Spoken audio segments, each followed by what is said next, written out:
Hello, everybody. It is great to be here one more time today. And my name is Gary Fowler. I'm the CEO, president, founder of GSD Get You Done Venture Studios, a premier AI and quantum venture studio located in the heart of Silicon Valley. I'm a 17-time serial entrepreneur with several unicorns under the belt. I was on the original management team of Click Software, which was sold to Salesforce for $1.35 billion, also Eva.ai. We believe at GSD that intellectual capacity is evenly spread around the world, but opportunities are not. And today I have an incredible guest today, Martin Schneider, all the way from near Stockholm, Sweden. Today we're going to talk about supplier discovery that reduces risk, how startups scale in procurement. With that, I'd like to bring Martin on board. Hi, Martin. How are you today? I'm perfectly fine. Nice weather in Stockholm, but it's starting to get more like winterish temperatures here in the northern parts of the world. Are you What about originally are you originally from Stockholm, or because Schneider's not a Swedish last name? That's a good question. So originally, my father was German, so I'm half Swedish, half German. But originally, I come from a very, very small town called Gnosjö in Småland in Sweden. But it has a lot of entrepreneurs. I guess the density of entrepreneurs is one of the biggest within at least if you look into the Swedish market. So, you've led $1 billion or €1 billion SEK business. Now you're running Find My Factory. What inspired you to take on the challenge of transforming procurement through technology? So originally, I'm an insurer. So I worked for one of the biggest insurers in Sweden. And I mean, what you do with the insurance, you help people when they are in trouble, right? And I see it as the same thing with starting a business to find ways where customer have problems that we can solve. And to be honest, I mean, to doing that within the insurance industry, it's more the speed is not it's not that fast, right? But as a scale up or a startup, you can do a lot of things in a very, very short period of time.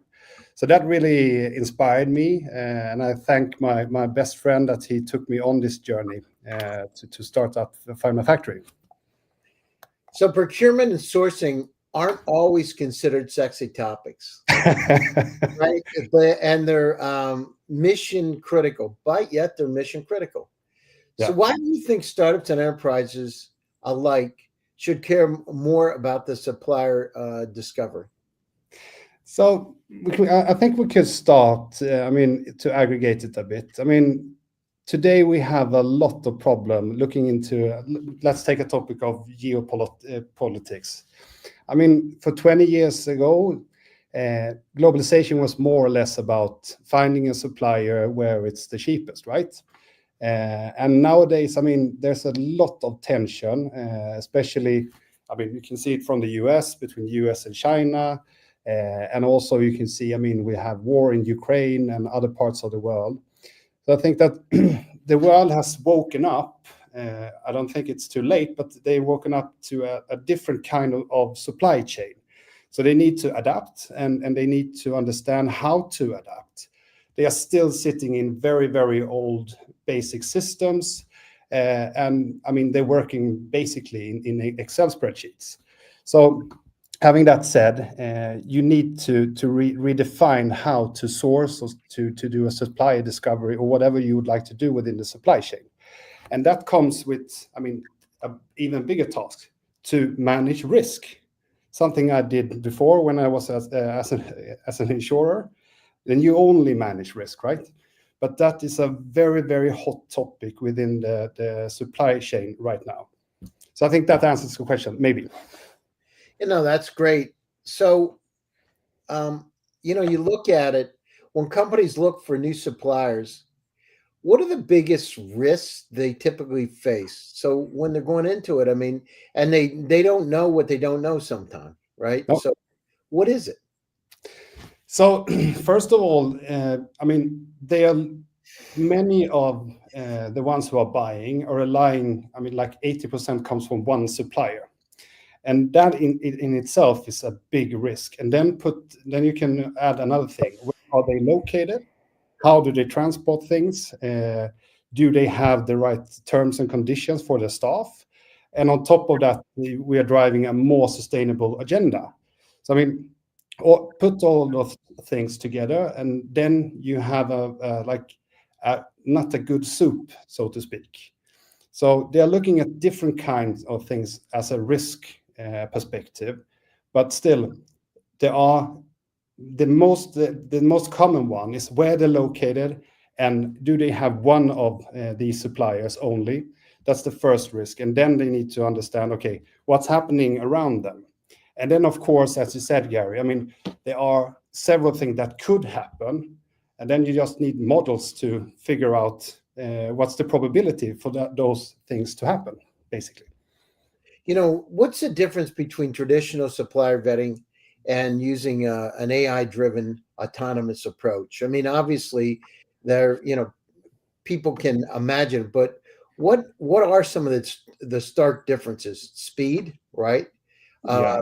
The broadness of the search, because you're dealing with the infobesity problem, being able to understand many different kinds of risks, right?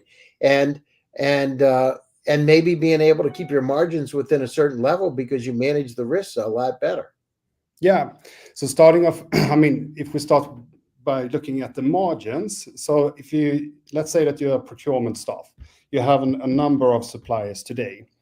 It's not that common that they challenge them a lot. They tend to say that they do, but to be honest, if you look into their books, they are not challenged them enough. But if you open a world where you can basically find all suppliers and benchmark them in a split of a second, and then on top of that, let's say that you have a tool like ours then, where you can vet out certain data points so that you can come to a decision not in weeks or in months, more or less in a couple of minutes.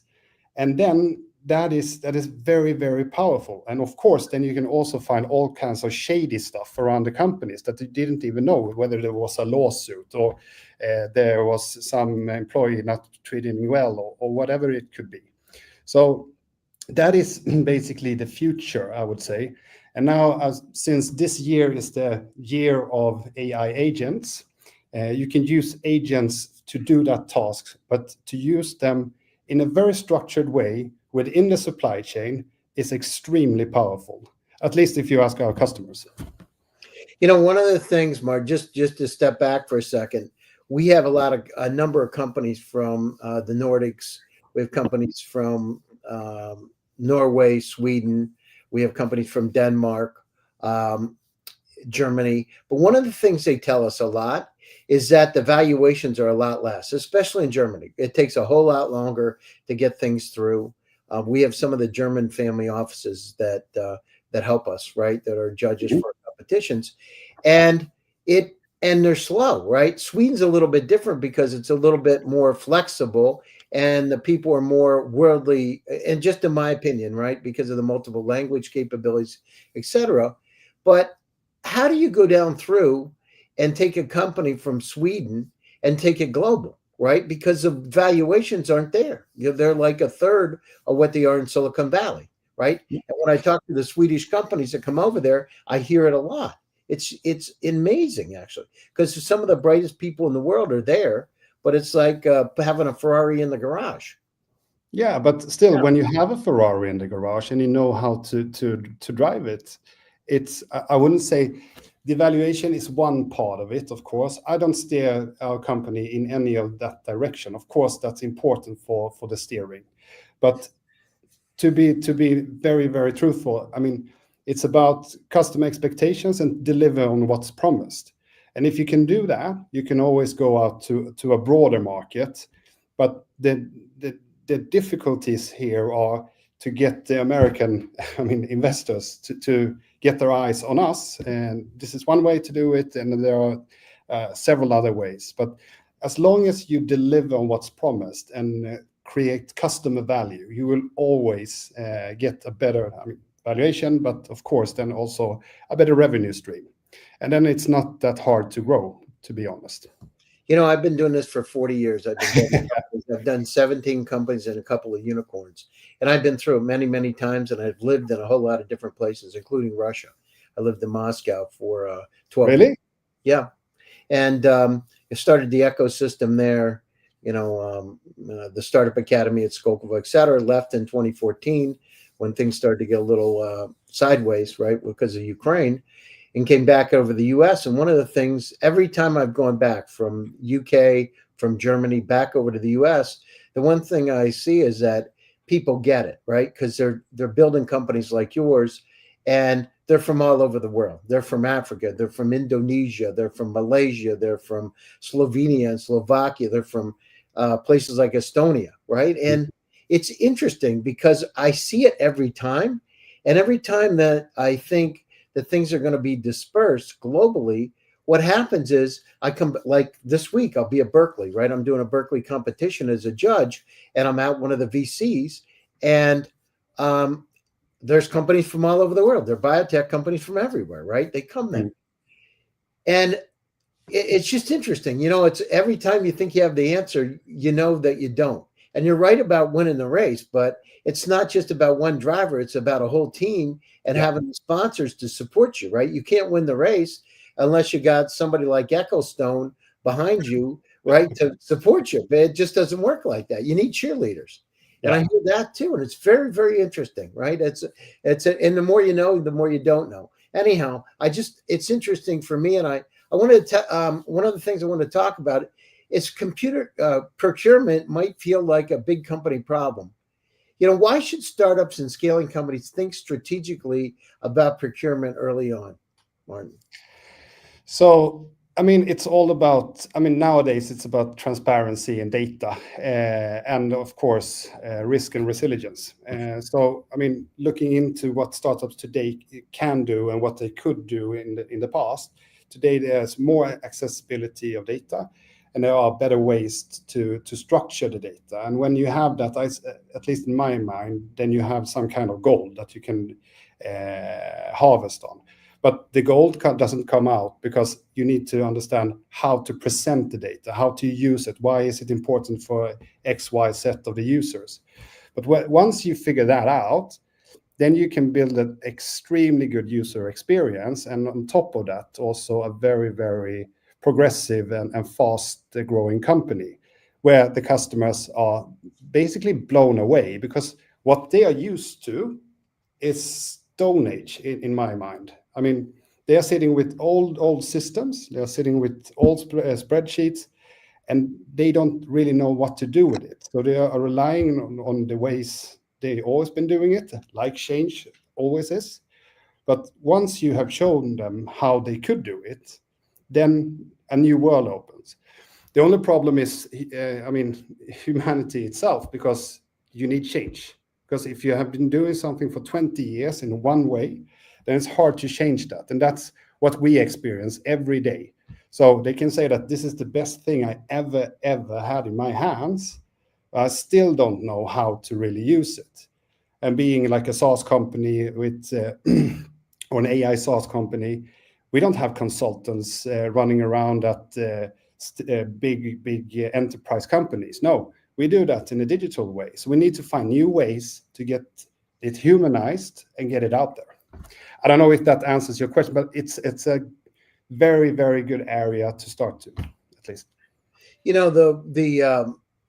It's a Sam Altman said recently that we have a bet in Silicon Valley who's going to create the first $1 billion company with one employee, like literally one person.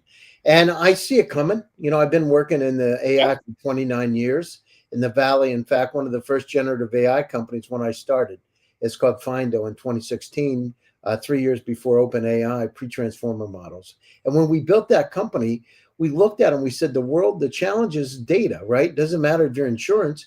You can't balance risk if you don't have enough data to balance, right? Exactly. You can't go down through and make the right kind of decisions if you can't do some predictive analysis and understand, hey, listen, there's climate change and the risk goes way up based on these areas. And sometimes you would never know it. So, when you go down through and companies are really doing intelligent procurement, it can give the startups a competitive advantage when they're scaling globally. But how does it do it? What can it do for them? So First of all, I mean, it's about how, again, how you use it. You need to at least have a purpose for using, I mean, data and how to craft the data. But once you have figured out the leverage of the data, you will always have an advantage in comparison to your peers, right? So let's take an example. So time to market to find let's find a new supplier. That could be one case. Normally it takes 2 to 3 weeks just to find them, and then you need to vet them another 2 to 3 weeks, and it's always like an assistant doing the vetting part. What if you have an R&D department and they are saying, okay, we have this quote from one of our customers. We need this type of part or material or whatever it is. And they could quote that in the next day. What would happen to that company? Yeah, they can do a lot more, of course, if they have the capacity.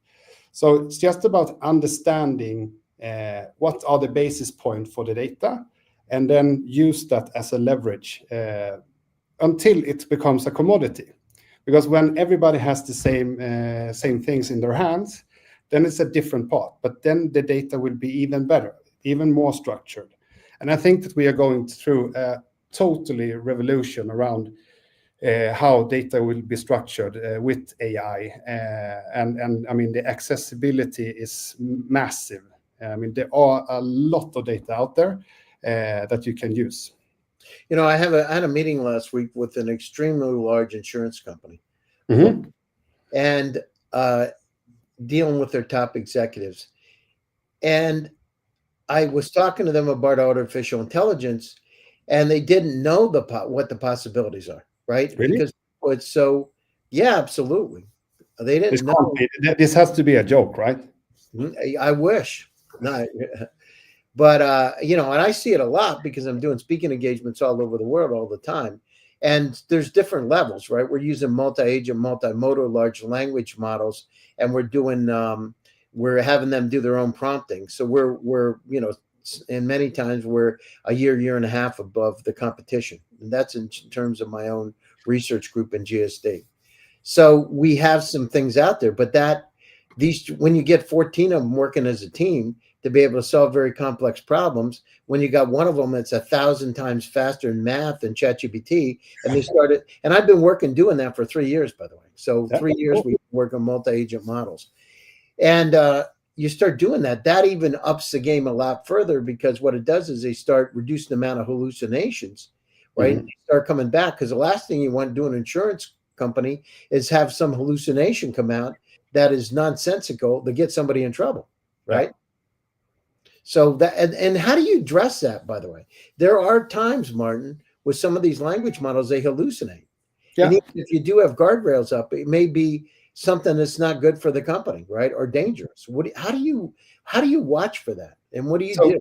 so we don't hallucinate. So then we just tell the user that we can't find the data points, or it's not accurate, or it could be that we're uncertain, and then we use a very, very transparent model. So we develop our own models. So within procurement, then of course, and that comes also with the agent and everything that's around that. I mean, that's not the core business. We use LLMs, of course, because that's more effective. I mean, there are big players, and they ask. I mean, it's a big race between them right now. So every week a new model is released, right? So we don't focus a lot on that. But to be transparent with the user, what we can find and what we can't find, is a very effective way, because then you build trust. But we are now building what we call autonomous sourcing, and to be real fair around that, it's like, yeah, you don't even need to have a person sourcing now. We can find them, we can vet them, and we can send out an RFI, an RFQ, if you want to, request for information, request for a quote, without one single touch from a human being. But do you think that they will use it? No, they won't, because you need to rely on technology before you let it loose. So I think that's our biggest mission. I Now mean, for that goes back to something you said sometime, that you love the scary. That's scary, right? yeah, You know, and sometimes scary is a good thing, and sometimes it's a bad thing, right? Yeah. So, but you're going down through this anonymous sourcing. How do people get to the level that they have to trust the systems to be able to do those things for them, and that it's making the right decisions and not biased in the wrong way? How do you develop that trust and credibility? Not saying they can't do it, but just so that they'll use the decisions that are made. Yeah, so that's a good and a brilliant question. So we use like let's say that's a depot. So you start with A, and then the technology asks you, do you want to proceed with this or no? And I can do it for you. And then in the next phase, the same thing appears. And eventually, what we can see from our use cases is that if you get certain that the technology now is that good, you let it loose. But to be fair, no one uses it 100%. They still want to check it. They should still want to have the gates so they can check everything that it has done. But I think that in a year or two, there will be more and more companies using this kind of technology and not using the people for rather tendering to tendering, basically. So they are basically investing in relationships instead by not doing, I mean, the admin work that they are doing today. But I think the main thing here is to have gates so that the user can get used to what they want to do. And then they will let technology once they know that they can rely on it. And I mean, in our world, it's in one forum, so they can always have, I mean, all stages. You know, a friend of mine, one of my contacts, told me always go to areas you fear the most. You're going to learn the most. He was a founder of one of the founders of Sun Microsystems, which was a big company during the '90s and 2000s. And I never forgot that. And you say you love this scary, but how does that mindset influence how you lead teams through innovation and transformation, right? Because, and at what point is scary too much? I haven't been there in terms of technology yet, but of course there will be a time for that. But I think that the most important part is to let people try, and I mean then you will see a lot of scary things, and you will fail 70% of the time. Basically, you need to let them fail. But of course, when it comes to I mean, the revenue, that's the most scary part, of course, or bad customers coming in had, I mean, complaints or something like that because you have built something that they don't want to use.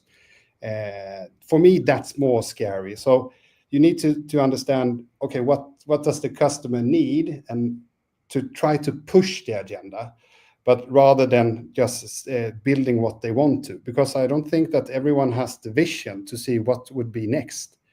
And that's the scary part, because no one wants to, I mean, most of the people are more or less afraid of something with AI is going to replace my job, or whatever you would say. And I think that, I mean, the ones who are not using AI, yeah, those companies who doesn't use AI will not be there tomorrow. Well, And that's right. But they don't know that yet. And no, the problem is, listen, there's a lot of bullshit out there about AI. I hear it all the time because I'm traveling around the world meeting with the folks and talking to them. There's a lot of APIs, people that don't really know. I remember in 2016, we were interviewed for TechCrunch and I was talking about AI.